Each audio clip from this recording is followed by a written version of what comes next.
will be fully contesting all the seats in the next general election. He says that he's going to do to the Labour Party what the Reform Party will do to the Tories. Will he or not? And brace yourself, very, very important announcement. Are you sitting down, composed? The NHS is set to declare, ready, that sex is biological. How on earth have we ended up in this absolutely ridiculous situation? That is all to come and more, not least including the fact that many migrants apparently earmarked to go to Rwanda have gone missing. Goodness me. Let's first, though, get stuck into the 6 o'clock news.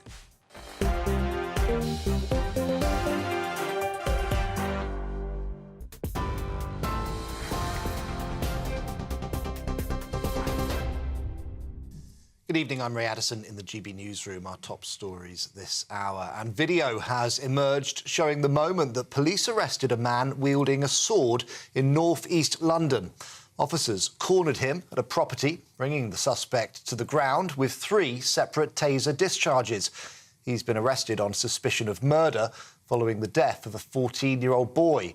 The 36-year-old suspect is now in hospital. Police saying they've been unable to interview him due to his condition. 4 other people were injured, including 2 police officers. Earlier, Buckingham Palace said the King's thoughts and prayers are with all those affected. Assistant Commissioner Louisa Rolfe says the suspect was not known to them. The 36-year-old man arrested at the scene is currently in hospital, having suffered injuries when his van collided with a building. He has been arrested on suspicion of murder. At this time, given his injuries, we have been unable to interview him. We know there is speculation about his background, including police contact with him. And despite urgent and extensive checks, today we have found no trace of a prior incident involving him so far. Well, local residents have spoken of their fear following that attack.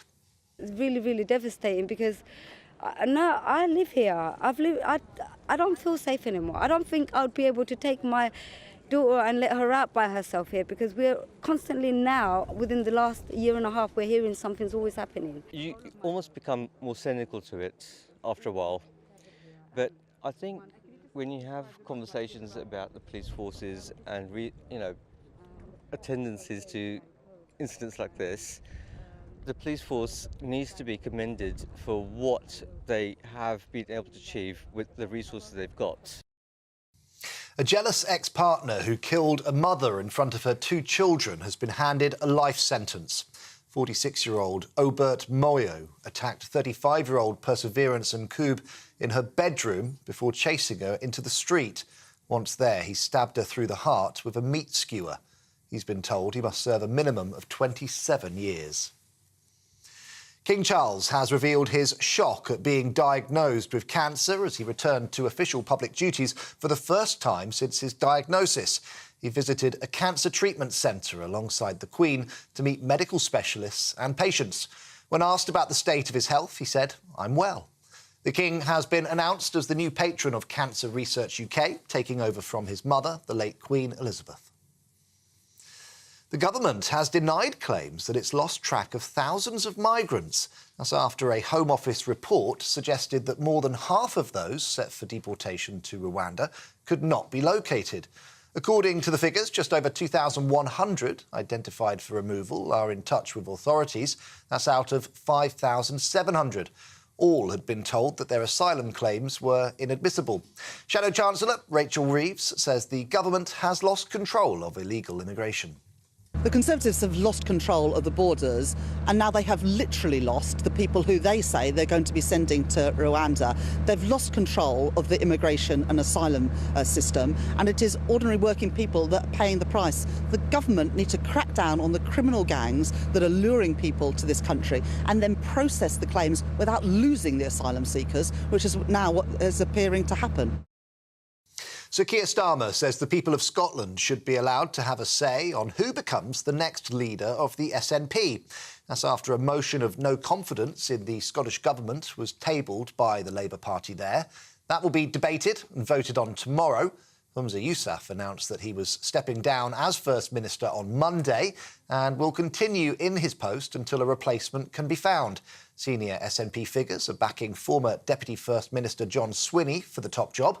But Scottish Labour leader Anas Sarwar says Mr Swinney is not the change candidate. John Swinney has been at the heart of the SNP government for the last 17 years. He's been at the heart of the SNP party for the last 40 years. He was the architect of the finance deals that broke local government. He was the worst education secretary in the history of the Scottish Parliament. He's the man that wrote and delivered the Butte House Agreement and now somehow wants to pretend he's the change candidate. 2 men have been charged with causing criminal damage to the famous Sycamore Gap tree in Northumberland last year. Now, there was a national outcry when the much-loved 200-year-old tree, which stood in a dramatic dip on Hadrian's Wall, was found to have been felled. Daniel Graham and Adam Carruthers have also been charged with causing criminal damage to the wall and will appear at South East Northumberland Magistrates Court on the 15th of May. Well, for more top stories, sign up to GB News Alerts by scanning the QR code on your screen or go to gbnews.com/alerts. Now back to Michelle.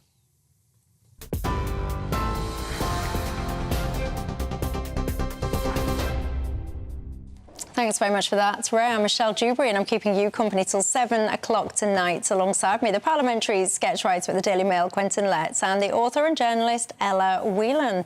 Welcome back, everybody. You know the drill on this programme, don't you? It's not just about us three, it is about you guys at home as well. What's on your mind? You can email me at gbviews@gbnews.com, or you can tweet or X me, or of course you can go to our website, which is gbnews.com/yoursay, and you can join the conversation then. If you don't know where that is, when you're looking at the home screen, it's kind of the top left and it'll say right on the banner, Your Say. You just click on there and away you go. You're all very welcome this evening. But of course, the top story in town today are absolutely horrendous scenes which unfolded very early on this morning in London when we saw a man going on the rampage with a sword. You heard that right, killing a 14-year-old boy. Let me cross live to our Home and Security editor, Mark White. Good evening to you, Mark. This has been quite a developing story as the day has gone on. Good evening to you, Michelle. Bring our viewers up to speed, if you will, with the very latest that we know. Well, the very latest is a new picture that we've obtained which shows the dramatic moments in which this 30-year-old suspect was arrested by police officers, frontline police officers armed with tasers, who had to try to subdue him multiple times with taser firearms, or at least taser stun guns, because these things are never 100% guaranteed, and sometimes they just don't connect and don't bring a suspect down. And this imagery was captured on a doorbell camera, and it shows, as I say, the moments where that suspect was cornered by that doorway, and a number of police officers eventually managed to bring him down to the ground and arrest him. This was 22 minutes after the initial 999 call was received by Scotland Yard reporting that a van had smashed into a house and that a person was involved in stabbing individuals. When the police got there, they said that other members of the public had been stabbed, and we're told, of course, that 2 police officers were also stabbed as they tried to confront and arrest this individual. Now, we've heard a couple of updates from police throughout the day. They say that as yet they've not been able to establish a motivation because they've not been able to speak to the man. He was injured in that initial vehicle crash, so he is currently in hospital and not yet, according to the police, in a fit state to be interviewed. But they, of course, are delving into his background. We'll be speaking to family members and friends of this individual to try to establish exactly who he is, Michelle. And importantly, at this stage, police say they're not aware of having any prior contact with this individual before this morning's deadly events that resulted in the death, the murder of a 14-year-old boy. Absolutely shocking. Mark White, thank you very much for that update. So I think there's this additional footage that I've personally seen on social media that some of you guys might have actually seen at home. We've not been able to play it for you, but it stopped me in my tracks, and I'll describe it for you instead, because The scene shows this person, this man with his sword, and he's ran kind of what I would call like a 10-foot. It's like the back of the houses, and the police officers are saying, you know, come here, come here, come here. Anyway, he's up on this roof. He goes up on these roofs, and the officers are shouting to him, you know, come this way, come this way, come this way. And he doesn't, and instead he jumps into somebody's garden. And the police officers are screaming at the top of their voice, lock your doors, everybody lock your doors, lock your doors.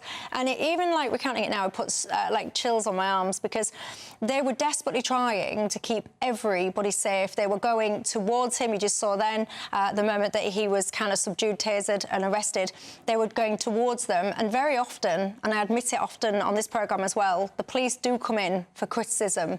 And I think it's really important, firstly, before we get into some of the other throngs of the debate, to actually take a second to give credit where it's due, because so many officers today, Ella, they did run towards that bravery, they put themselves in harm's way, and actually, you know, the death toll and stuff could be a lot higher if it wasn't for those brave police officers. And they don't often get the credit they deserve. No, and even from looking at that clip of him being tasered, it's quite... I mean, it's heartening to know that so many officers responded and that he was brought down eventually. I mean, 22 minutes, it could have been quicker, but it isn't. To me, it doesn't seem shockingly long time to respond.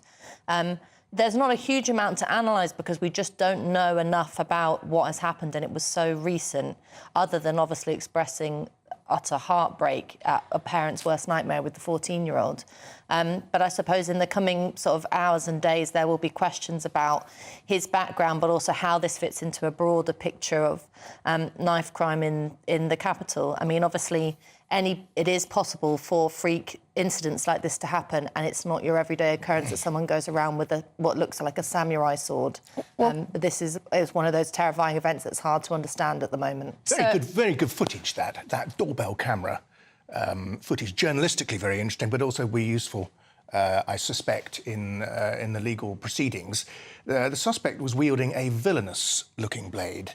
And you have to say, thank goodness for taser, because it's good that the officers didn't need to get any closer to the tip of that device. It reminded me of what happened in Westminster 6 years ago to Police Constable Keith Palmer, R.I.P. And I happened to watch that event. I saw Keith Palmer being knifed. Did you? And it was not. It's not something that one particularly wants to think about too much, because it was most unpleasant. And that was the one, I'm sure, was it Tobias Elwood? Then was it Tobias Elwood? Tobias Elwood then tried to give resuscitation. But these knives are fantastically unpleasant pieces of kit. And the damage that they can do doesn't really bear thinking about. No, indeed. Let's come back to this 22 minutes then, because that was the time from the first call to this fella being tasered. And it got me wondering, do we need to have more armed police? Because all the footage, I mean, I've seen lots and lots of this footage, and they're in close-ish proximity to this guy, obviously not close enough to discharge a taser. But then if someone was armed, if some of those officers were armed with guns, they could perhaps, and I confess I'm not an armed expert, but to me it looked like there would have been opportunities to, whether even if you're just trying to shoot him in the leg or something, just to collapse him while you can grab him. But would that have sped things up, do you think? Do you think we should have more armed police? No, I don't think so. I think that I'm quite proud that we live in a society that doesn't have that level of weaponry on the streets. But look at him there. Like, look at him there. I mean, it's absolutely true that I wouldn't like to be the one facing him. Let's put it that way.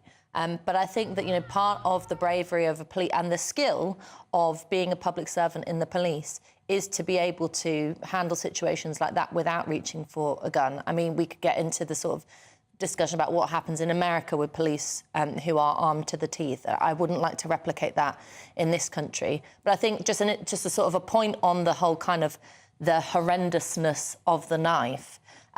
Recently had Idris Elba fronting a campaign to ban what was called zombie knives. And there is a real kind of understandable obsession with the tool itself.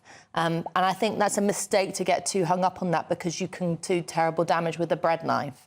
And the issue of these kind of attacks isn't necessarily just about the scale of the implement that's used. So what are you saying? That we shouldn't be trying used. to restrict access to these tools?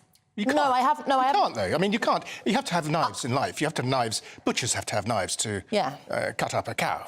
I mean, it's an impossible argument to say that you've just got to ban knives. That's ridiculous. And the problems here may be very different. They may be. Well, let's not speculate. Let's not speculate. So what do you think about having more armed police? If there was armed officers in that scenario, could that have perhaps brought it to a close, or scenarios like that quicker? I still have a romantic attachment to what Ella was saying about being glad that generally in this country our police don't, as a matter of everyday habit, go around wearing guns. I still have a romantic attachment to that. Of course, it's a slightly ridiculous romantic attachment because there are police who have guns, and at Westminster, where I work, you can see plenty of police with guns. But the States is a bad example, or a good example. It's an example of what can happen if you over-gun a society.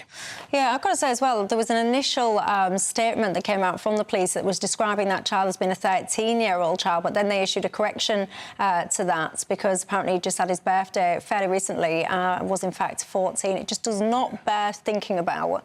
If that is your child, and I don't know, one might assume that given the time of the day, he was about to get up and go to school or whatever it was, it doesn't bear thinking about that could happen. Just snatched away in an instant. It's a parent's worst nightmare, and that poor boy had his whole life ahead of him. I mean, any death is a tragedy, but particularly with someone so young, it just really is. It's terrible. It's heartbreaking. Kelly, one of my viewers, says, I live in Hainault, and I will just take a second because there'll be many people that are perhaps not familiar with the geography of London, so I will just take a second to show you where Hainault is. So if you're sitting there, first of all, I'll do it on reference to a tube map. So anyone that knows anything really about London, it's kind of, it's on the Central Line. I've circled it up there. It's on the Central Line. I think it's in Zone 4. So obviously Zone 1 is Central London, so we go out to Zone 4, so it's on that circle line. So that kind of gives you some context. It's North East London, so that's where we're talking about. And there you go. You can see it on the map. So that just gives you a little bit of context where it is. Anyway, Kelly says, I live in Hainault, and today's events are absolutely shocking. My heart goes out to the family who've lost their beautiful boy. As a community, we are absolutely devastated. And she asks a simple question. What are you going to do about this, Prime Minister? What can he do, Quentin? Well, he can continue to stop and search. I think that's a very important policy, which some people don't like, but I think it's an excellent policy because it takes knives off the streets. So you would have more of that? But I continue with that. But right. I mean, there are some people who want to get rid of that, saying that it's racist. But I just think it's a very important policy. But, I mean, with the little information we have looking at the footage of this man who's with the knife, I mean, he wouldn't come under a stop and search policy. No, but I mean, I'm not saying in this case. So I don't think talking about stop and search is relevant in these kind of cases. I am also one of those people that thinks that reliance on stop and search to solve knife crime can lead into territories of stereotyping young black men who are just going about their business and have no knives on them and no want to have knives on them. What Rishi Sunak can do, I mean, there is a question about... Hang on, isn't that a small price to pay? If the wrong person gets stopped and searched and doesn't have anything on them, as long as that stop and search is done respectfully, isn't that a small price to pay? You've stopped that person, he had nothing on, but actually you've stopped that person and he's carrying a machete, you potentially saved lives. It's not a small price to pay if you're a young black man who's constantly being stopped by the police, which isn't a small deal. It's, you know, being stopped by the police is a big deal. It's not a small price to pay if that's you. And I think it's worth reminding everyone that being repeatedly stopped and searched is a deeply unpleasant. It's not just deeply unpleasant. I think it's an injustice to an innocent person. I think it has its place in limited situations, but I think also sort of the discussion about knife crime has to encompass a bigger kind of question of what's going on with, in particular with young people, in particular young black men in society. That seems to be where most of the knife crime happens in London. It's different in places like Manchester and other urban areas. But this, again, let's not speculate, but with the limited footage we have, this incident that took place in Hainault doesn't fit the more kind of broader picture that people have of knife crime. So when we find out more details, we can then make an assessment of what can be done in relation to this. Victor says, never mind asking if the police should be armed. We should all be allowed to be armed, he said. Second Amendment, please. Cool, blimey, we don't want to end up like America, do we? Victor. Carol says, you're asking should police be armed? Well, hello. We've talked about this for decades, she says. The answer is simple. Of course they should. It's like asking, do we need lungs in order to breathe? The answer is yes. But Tom says, fascinating, asking whether or not you think more police should be armed. But the reality is that many firearms officers now don't want to do their job, and perhaps numbers, he suggests, are on the decrease because they don't want to end up on a murder charge. What do you make to all of that? There's lots I want to talk to you about. Coming up after the break, George Galloway, he has confirmed that he will be contesting with his party the next general election. He says that the Labour Party have let down the working class and his party are the ones to fix it. Is he right?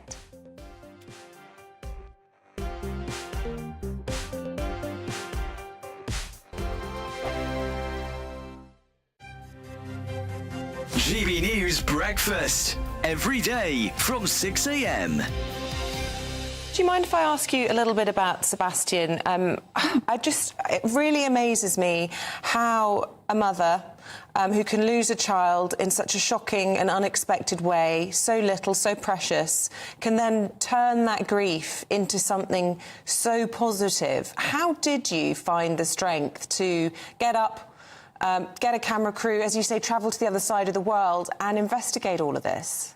I was angry at Sebastian for dying. You know, you feel like saying, God, 32 years later, and I can still get very, very upset about it. I was angry that something that while he was born and lived with me and slept and then died, they were actively campaigning in New Zealand to try and stop this happening because they had a very high cot death rate there. They had the lady, the Anne Diamond, if you like, of New Zealand, a television presenter called Judy Bailey, went on telly every night and said, if you're just about to put your baby down to sleep, put him on his or her back, not the tummy, and this will help. And their cot death rate plummeted. And I went out to New Zealand and met her, and it was anger that drove me to come back and demand that we have the same advert here, the same campaign. And of course, I got all this complete nonsense from the Department of Health saying, you know, oh, young mothers do not watch television, I was told. In other words, while New Zealand mums were being told how to save their babies' lives, we actively denied British mums that advice during the time that Sebastian and others were dying. And the other point, I suppose, to make is it's helpful to educate all generations, because when I had my babies, my mum would say, oh, he's not settling, just stick him on his tummy, he'll be much happier, that's what we did with you. And we had to say, well, things have changed, and, you know, but it's about educating everybody, because it's not just the mums that get their hands on the babies. I'm Andrew Doyle. Join me at 7 o'clock every Sunday night for Free Speech Nation, the show where I tackle the week's biggest stories in politics and current affairs with the help of my 2 comedian panellists and a variety of special guests. Free Speech Nation, Sunday nights from 7 on GB News, the People's Channel, Britain's news channel. Every Sunday from 11, join Michael Portillo. There'll be topical discussion, looking at the week before and the week to come. So kick back and relax at 11 a.m. on Sundays on GB News with me, Michael Portillo. GB News, the People's Channel, Britain's news channel.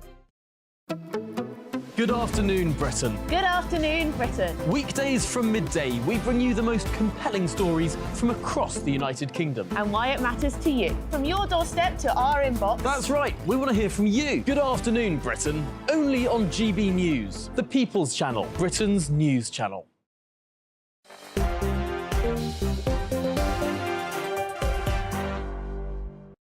Hi there, Michelle Dewberry with you till 7 o'clock tonight. Ella Whelan and Quentin Letts remain alongside me. Joanna says, Michelle, I've got a family member who works in firearms and they say they are rarely deployed now because they are commander fearful of deploying them because it would come back to bite you.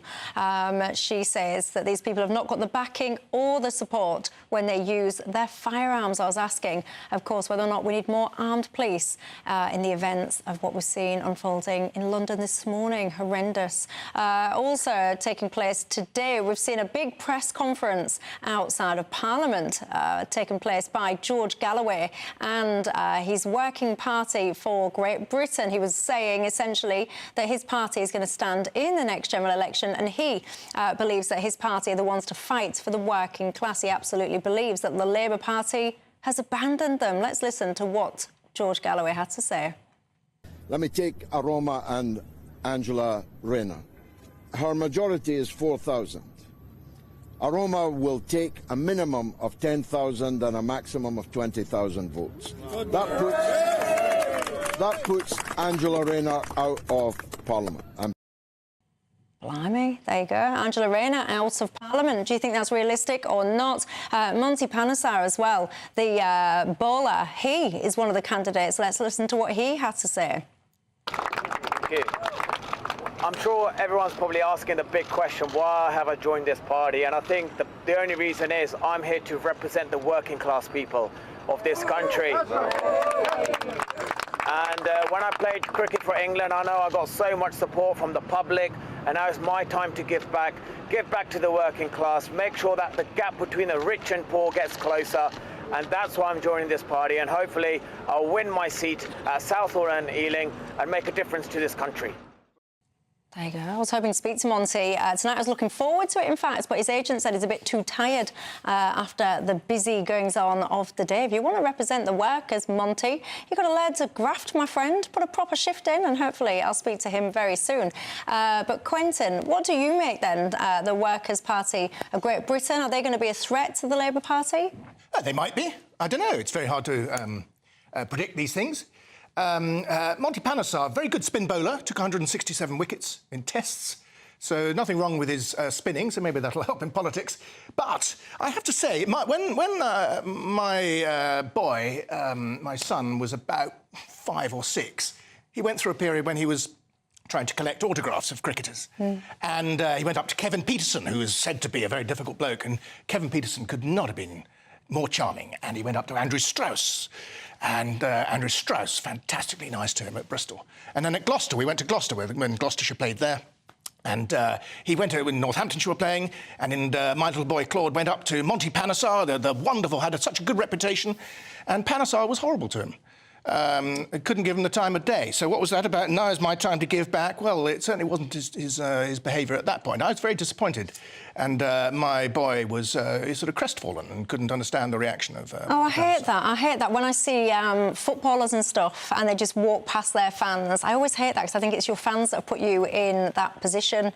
I was watching, was it Good Morning Britain or something, an interview this morning with George Galloway, and I actually thought that the presenters were very kind of dismissive of him, were almost, I would say, almost bordering on mocking him, and didn't really, they wanted to go back in time, you know, did you say this, I think it was 12 years ago or whatever, and he was kind of getting very frustrated and saying, look, I'm here to talk about the here and now and what the people of Britain want and need going forward. And he was very passionate about what he is trying to create, and obviously believes very much in what he's saying, that he feels that the Labour Party have left the kind of working classes. What do you think? Well, he's right that the Labour Party have deliberately distanced themselves from working class interests. If they were ever aligned with it, I think that's probably debatable. The Labour Party is now the party of the middle class, but whether or not the working class of this country will line in behind the Workers' Party is, I think, you know, a question that's at least debatable at this point. It's interesting looking at the difference between what Monty Panesar said and Galloway's tactics, because obviously Galloway won the recent election by being Gaza George and being very open about saying this is all about what's happening in the Middle East, and there's nothing wrong with caring about what's happening in other parts of the world, but quite clearly playing on that issue for an electorate that cared about it. For me, he strays a little bit too close into, you know, territory that I think is not quite pro-Hamas, but, you know, he doesn't condemn that side of it enough for me. But there's Monty Panesar, on the other hand, has been interviewed today and said, you know, Gaza, all of that, I'll leave all that to George. NATO, I'll leave all that to George. What I care about is LTNs and having a referendum on net zero. Now, in Southall and Ealing, the issue of driving and LTNs and all of that and net zero particularly LTNs, is a big one. So, you know, these kind of elections, big elections like general elections, also by-elections and local elections, are increasingly being fought on single issues, whether that's in relation to Gaza and the question of ceasefire or LTNs. So it's an old Lib Dem trick, that. Well, yeah, and the Lib Dems in various parts of the country have completely different messages. It has its pros and its cons, but I think if you're going to make a big claim like Monty Python has just done, that he's standing up for the interests of the working class in this country, first you have to identify what those interests are, because actually it's relatively split and not clear. The only real expression of working class political expression in recent British history was the Brexit referendum. And even that has its tensions and its complexities. So, you know, I think just simply talking about the rich and the poor and inequality sounds good, but it's not the kind of complex discussion that we need about what the working class actually want. I want to just come back to that. Whilst at some point I just want to replay that footage as well, because I did notice when there was that press conference outside of Parliament, some of you might have picked up on that at home, the kind of placard things that they were waving did say, didn't it? It was saying "For Britain." I don't need the sound, I don't think. I'll just show you the graphics, because it's very much, you'll notice, "For Britain, for Gaza." You can see that on there. Can you see that? Yeah. Do you think this is the right approach? To have celebrity candidates, I'm always a bit suspicious of celebrity candidates, not because I mean, you know, he's a citizen, he's got a right to stand, of course. But the celebrity appeal can be a bit like throwing petrol on a fire. You get tremendous whoosh at first. No, it doesn't always last. I meant more having. Should Gaza be playing? Should that be a key role when it comes to a key issue? When it comes to the next general election? Well, that's up to the party strategists or their members, I guess. I mean, Gaza is of a lot of people get very excited about that. So, I mean, it may work for them electorally. It may peel off a certain part of the Labour vote. I don't know.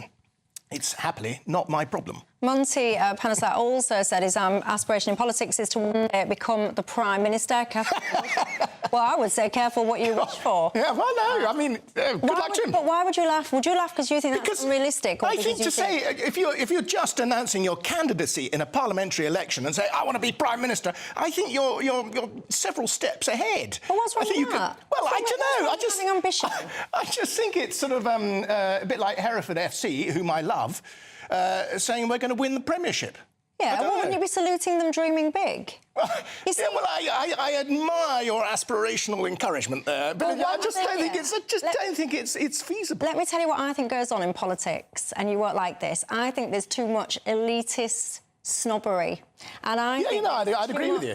And I think you laughing, and I might be wrong, it's almost because you almost look and think, what, you know, you've got no business coming into our... Absolute baloney. There is elitism in politics, I quite agree with you, but there's also scepticism in journalism, and that's what I do.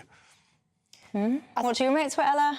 Well, look, the thing that George Galloway is I might disagree with his politics, particularly in relation to the Middle East. But there's one thing he's very good at is being ambitious. He's a great talker. He gives fantastic speeches. And we are at a current moment in which politics is increasingly technocratic. It's just managerial. It's a very small fry. Almost everyone in Westminster at the moment, from Labour or the Tories or anyone, is talking about sort of how things have to be. There can be no big ideas. Everything just has to be managed in a sort of, you know, very small-minded way. And to have someone, whether it's Monty Python, George Galloway, there's some things happening in the Reform Party, all these sort of little independents happening here or there, to come along at a hustings or wherever else and say, actually, I'm gonna throw some big ideas out there. I think that's a welcome change in politics. We've had enough of that's a bit different from saying, I want to be Prime Minister. Well, if he's got the stones to think he can do it, then fair play to him. I think particularly if he's going to go on an issue... I want to be world king. If he's going to go on an issue of the LTNs in London boroughs, then he might very well be very successful, because he's standing in a seat in London where the current Labour MP is a right old bozo. So you never know. Yeah, you see, I just don't... You know, I think actually what we need in politics is fresher, different people from outside of the world that would ordinarily be expected to go into politics. So I don't know this fellow. I have no idea whatsoever. The Workers' Party is also neither fresh nor different. Those of us on the left remember what I do know is that so many people, including myself, are disillusioned with politics at the moment. Absolutely. Yeah. Many people probably wouldn't turn out and vote in the next general election, and we debate this all the time, whether or not that's the right or wrong approach, whatever. But there's loads of people that feel disenfranchised, unrepresented, and disconnected to what people would call the political class. So when I see anybody new coming out and saying, actually, I've got political ambitions and aspirations, I applaud that. I've run for general election twice. It's hard. It is tiring. It takes its toll. The amount of abuse, we talked about this, Quentin, the abuse that you get launched at you when you have the audacity to enter into politics is not for the faint-hearted. Yeah. So more new people. But is there not also the argument that people going into politics, it's no bad thing if they have put in the shoe leather, and some of the best constituency MPs are people who've come up through councils and have got to know their boroughs or their wards, and have been knocked on a lot of doors.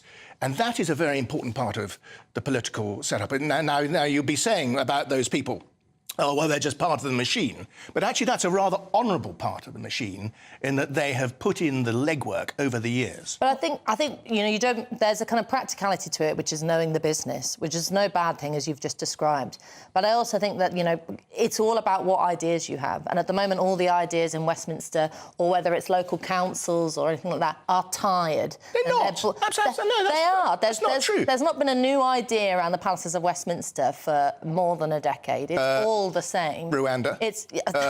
Ukraine. There's nothing new to that. Taking on the Russians. We live in technocratic times, and I'm not saying Monty Panesar is some kind of, a solution to that, but a little bit of difference. Give the guy a bit of space. You can have the final say at home. What do you make to it all? Get in touch, because I'm fascinated by what you make to that. It's coming up after the break. You need to be seated for this one, because I have a massive announcement to make. You won't believe it. I'll see you in 2.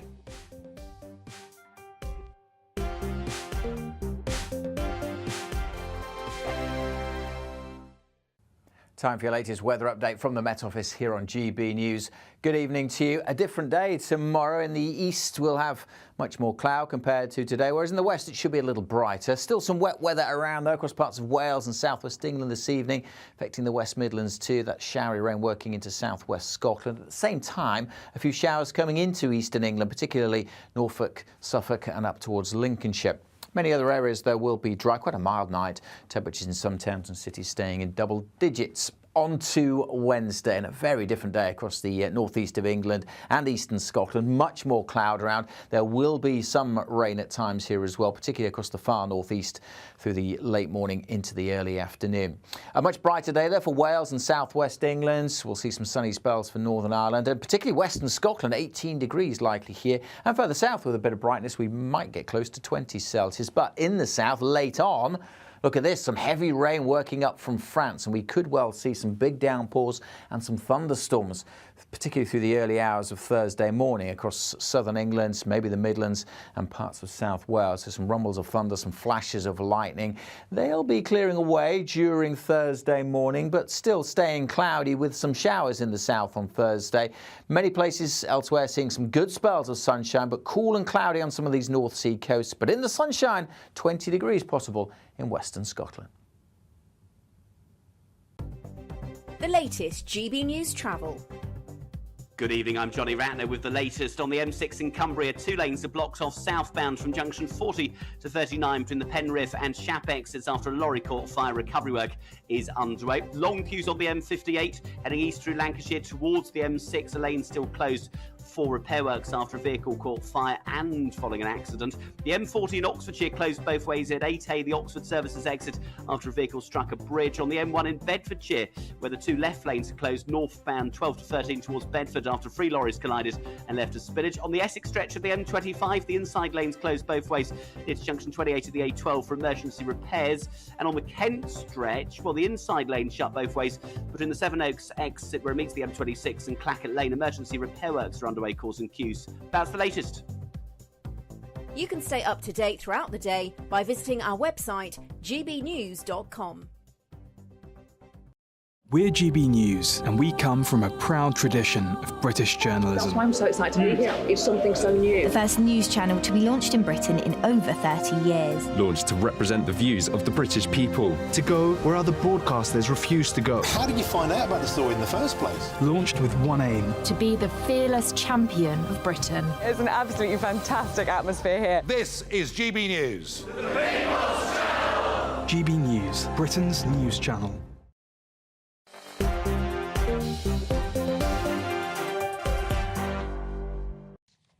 Hi there, Michelle Dewbin. I'm with you till 7. The parliamentary sketch writer at the Daily Mail, Quentin Letts, is alongside me, as is the author and the journalist Ella Whelan. I told you all to sit down. I've got big news, very important stuff that I need to declare to you today. And it was the front page of the Telegraph newspaper. Are you sitting comfortably? Let's have a look at it. This is today's. Are you ready? Sex is a biological fact, says the NHS. Well, look, I took the liberty, if it all goes wrong at GB News, I took the liberty of mocking up tomorrow's front page for the Telegraph look. There you go. Water is wet. Don't let it ever be said that I am not scientific with my details, everybody. Joking aside, Ella Whelan, the story today was that the NHS are now saying that they have this constitution, basically, which is about how staff and patients get treated. And now what they want to build into this. Previously, in 2021, they essentially said that when you go into the hospital, you should be respected on the gender that you identify as. Now, what they're saying, that all of that should be essentially replaced with the fact that sex is biological and you should be treated as such, i.e. if you're a female, you're in a female ward, and vice versa. Yeah, it seems like the most basic of common sense. And we can laugh at it, and it is stupid, and it is funny because this is so ridiculous. But there is a serious undertone to this, which is that the NHS is meant to be an institution based in science, reason, fact and trust. You're meant to be able to trust that doctors, nurses and the administration that runs around the NHS knows exactly what it's doing and is doing the best for its patients. And this interjection in 2021 of sort of the gender wars coming into the NHS and the nonsense that you would have people who are men, who are biologically male, but say they are trans women sleeping or indeed being treated in women-only wards or things like that, that was a reality that could have happened was, I think, an atrocious overstep and a sort of politicisation of an institution that wasn't necessary. You know, there's the safety question to this. There's also sort of just a privacy and dignity question to this. It's bad enough having to share a ward with other women, you know, all doing walking around in a gown with your backside hanging out. It would be unconscionable to ask women to do that if they knew that there was a man in the bed next to them. So there's, I think the other element of this is, if the NHS doesn't know that sex is biological in fact, how has it been, administering blood tests, treating people for cancer, doing all the stuff that you need to do? They knew this already. They were lying when they said that they didn't in 2021. Quentin? It just shows that elite you were talking about has quite a few nut jobs in it. But this has to be reasserted. Doctors given biology lesson and not liking it either. Not liking it. There's some pushback from the NHS Confederation on this. A man called Matthew Taylor is quoted in the copy, and he's saying, "Oh, this is just culture wars, and we need to avoid this at a time of political approaching election." It doesn't say, though. It does not say. In the story, it doesn't point out that Matthew Taylor used to be a Labour Party spin doctor. I'd have thought that might have been a relevant fact. This is all to do with the NHS constitution. I didn't even know that the NHS had a constitution, some sort of legal document. And it's every 10 years they look at the NHS constitution, they try to work out whether this great document has to be altered. I mean, why do we just use common sense instead of an NHS constitution? Well, because maybe it's because of the lawyers, I know. Well, no, because campaign groups and lobbying groups really successfully infiltrated all aspects of public life, from schools to healthcares to the legal proceedings, and they've been very successful. I can tell you now, there's a joint statement that was issued. It won't surprise you to know that not everybody was happy about this. This statement was issued by a collection of Gendered Intelligence, the Kite Trust, Mermaids, Stonewall Animal, LGBT Foundation, so on and so forth. They say everyone deserves timely access to holistic, high-quality healthcare and to be treated with dignity, privacy and respect throughout their treatment and care. They go on to say that trans, non-binary and intersex people face already significant barriers and inequality when accessing NHS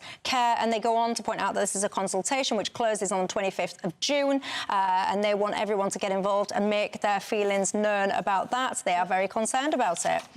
I think that there's a real terrible slandering of NHS staff going on in responses like that. There's this sort of picture painted that before the NHS made its pronouncements on being, you know, gender non-binary or having, you know, gender-neutral language and things like that, that every nurse and doctor that ever saw a trans person was horrible and didn't respond to them and didn't call them what they wanted.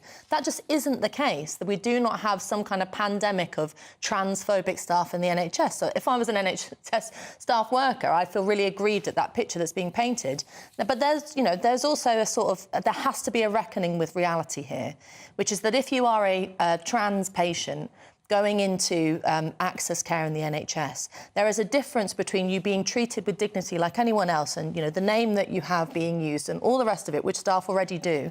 But then when it comes down to the nuts and bolts of where you will sleep on a ward or what blood test you will be given, what treatment you are being given, you have to come to reckoning with the reality that is that you are either male or female in a biological sense, no matter what you might call yourself. And I think we have to get more honest with people to say that's something you're going to have to face up to in the limited circumstances of healthcare. Let's help you deal with it, rather than living in this fantasy that biological sex doesn't ever matter at all. Well, there you go. What do you make to it all? I find it absolutely bonkers. Your thoughts, get in touch, GBViews at gbnews.com, or go onto the website and talk to me at Your Say. Lots coming up. Don't go anywhere.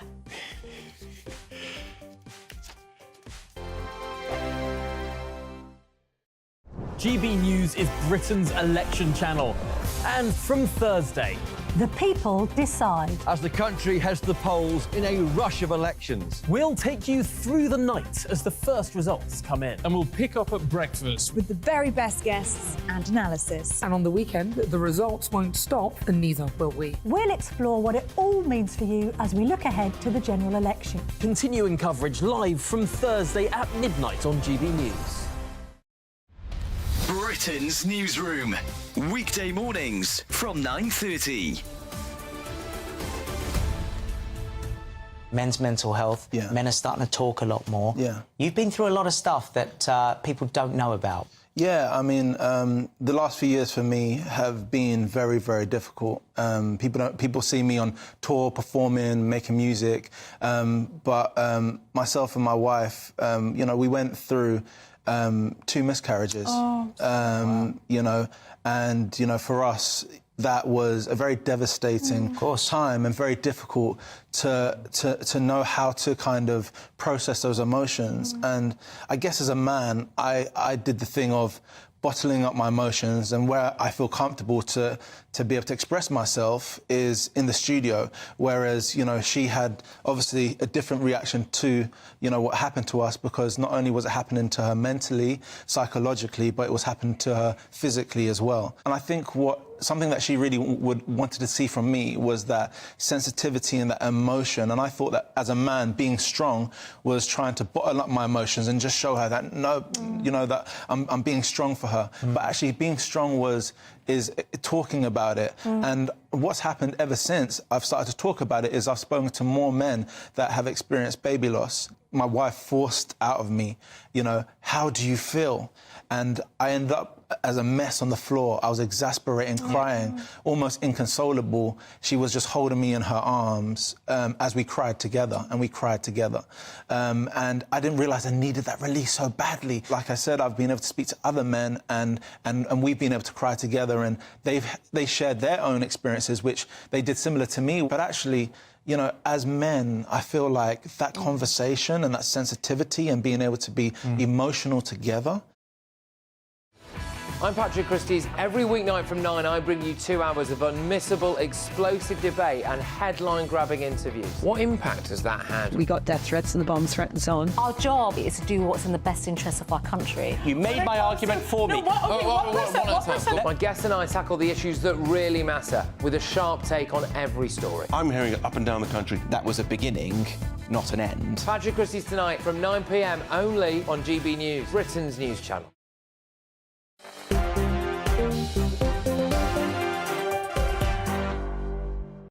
Hi there, I'm Michelle Dewberry with you till 7 o'clock. Parliamentary sketch writer at the Daily Mail, Quentin Letts, is alongside me, as is the author and journalist Ella Whelan. I want to try and squeeze in a couple more things that caught my eye today, if you will indulge me. We've gone around and around and around in circles about this Rwanda plan. I'm pretty damn bored of it, quite frankly. But anyway, you'll never get the latest on this one today. The Home Office apparently has lost, or they can't locate, thousands of the migrants that they said would be potentially earmarked to go to Rwanda.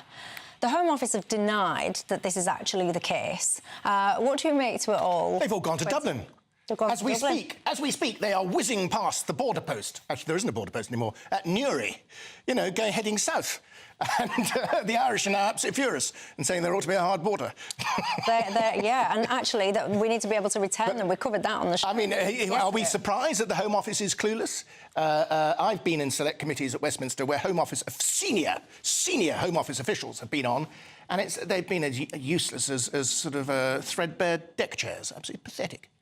Useless as a threadbare deck chair. That's an insult, if there ever could be one. Ella? Well, we all knew that the Rwanda plan was a kind of big flagship, tokenistic sort of symbol, we are doing something, but that the real meat of where the focus needs to be in relation to the issue of illegal immigration is just on the basic functionality of the system. Boring things like paperwork, civil service being able to work in the timely fashion, properly adhere to instructions and do the job. They're all working from home. Well, exactly. Or actually even be in the office. You know, this doesn't surprise me at all. But Rwanda's work, they're all whizzing down to Dublin, you see. They're going to get a pint of Guinness down there. Well, yeah, but not if the guys in Dublin have their way, of course. We went through this yesterday, didn't we? Apparently they want to send them back. Old story. Put some stats on this, by the way. So apparently more than 5,700 migrants had been identified for removal. Only 2,145 of them were continuing to report into that Home Office and could be located for detention. Apparently, the Home Office have insisted that the remaining 3,557 people, they're not lost, apparently. They're just not subjecting themselves to the required reporting restrictions. I mean, I don't know. They're working from home as well. Yeah, I don't know about you. They're migrating from home. Yeah, indicates to me that you have no clue where on earth they are, quite frankly. Anyway, keen viewers of Dewbs will know that on Friday, I had an entire programme, didn't I, about the King announcing he would resume his royal duties. It's only right then that I follow that story on and show you, actually, that's happening because, let's see, this is them having their little walkabout today at the Macmillan Cancer Centre in London. They was there to visit that hospital to raise awareness, all about the importance of the early diagnosis and the technology developments, etc., when it comes to fighting cancer. There you go. A shake of the hand there with a patient at that centre. Quentin? I feel I should be standing up to discuss this bit. You can stand up if you want. I think it's wonderful to see him back. I love the King, and I think Camilla's pretty good too. And I like the way they always wave. They always look up to wave, sort of waving at the Russian drone up there. Giving them a wave. But no, I mean, 3 cheers for the King. 3 cheers for the King. Ella? I think anything that draws attention to the work that's done at the Macmillan Centre and its research is a good thing, particularly if celebrities turn up, and the royals are most of the time acting celebrities these days, so that's to be celebrated. I suppose there'll be a sort of an interesting, if not maybe slightly cynical, discussion about cancer treatment and how those of us who are non-royals get treated under the NHS that we were just discussing, and the King's trajectory, which I'm sure a lot of people on cancer waiting lists will be thinking about, but perhaps that's a debate for another day. Indeed. Well, blasted cancer. It's good to see anyone taking on that beast. It is, actually. It is. Lots of people got in touch as well, sending their regards to our king when we did that show on Friday. Lots of you still getting in touch about that fair story, about that sword man. A couple of you here suggesting, actually, that some of those police officers should be nominated for a medal, given their bravery. I've got to say, I wouldn't disagree with that. Lots of you divided about whether or not the Workers' Party would make a dent when it comes to hitting the Labour Party. 5-year-olds knows the difference between biological sex, says John the Viewer. I am fed up with all of this nonsense, says David, and goodness gracious me, surely people now know that a woman is an adult human female. Simples, he says. Nice note to end the show on. Ella, thank you for your company. Quentin, for yours too. And of course, to you guys at home, I very much appreciate your company, so thank you. But don't go anywhere, because Nigel Farage is up next. Night. A brighter outlook with Box Solar, sponsors of weather on GB News. Time for your latest weather update from the Met Office here on GB News. Good evening to you. A different day tomorrow. In the east, we'll have much more cloud compared to today, whereas in the west, it should be a little brighter. Still some wet weather around, though, across parts of Wales and southwest England this evening, affecting the West Midlands too. That showery rain working into southwest Scotland. At the same time, a few showers coming into eastern England, particularly Norfolk, Suffolk and up towards Lincolnshire. Many other areas, though, will be dry. Quite a mild night. Temperatures in some towns and cities staying in double digits. On to Wednesday, and a very different day across the northeast of England and eastern Scotland. Much more cloud around. There will be some rain at times here as well, particularly across the far northeast through the late morning into the early afternoon. A much brighter day there for Wales and southwest England. We'll see some sunny spells for Northern Ireland and particularly western Scotland. 18 degrees likely here, and further south with a bit of brightness we might get close to 20 Celsius. But in the south late on, look at this, some heavy rain working up from France, and we could well see some big downpours and some thunderstorms, particularly through the early hours of Thursday morning across southern England, maybe the Midlands and parts of South Wales. So some rumbles of thunder, some flashes of lightning. They'll be clearing away during Thursday morning, but still staying cloudy with some showers in the south on Thursday. Many places elsewhere seeing some good spells of sunshine, but cool and cloudy on some of these North Sea coasts. But in the sunshine, 20 degrees possible in western Scotland. Looks like things are heating up. Boxed Boilers, sponsors of weather on GB News.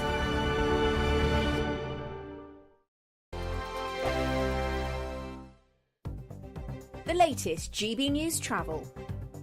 Good evening, I'm Johnny Ratner with the latest. Long delays of at least an hour continue heading south down the M6 through Cumbria, with the motorways down to a single lane from junction 40 to 39 between Penrith and Shap after a lorry caught fire. Recovery work is underway, and the M40 in Oxfordshire remains closed both ways at junction 8A. The Oxford services turn after a vehicle struck a bridge. Long queues and on the A34 through Oxford as you divert. The M40 further down is blocked northbound as you head out of London from the A40 to the M25 following an accident. Long queues back through North Hillingdon on the A40. On the M1 in Bedfordshire, 2 lanes are closed northbound, 12 to 13 towards Bedford for emergency repairs after a breakdown and accident. And on the Kent stretch of the M25, the left lane's closed both ways between the Sevenoaks exit and Clackett Lane for emergency repairs. That's the latest. You can stay up to date throughout the day by visiting our website, gbnews.com. We've blown the budget by giving you the chance to win a totally terrific £20,000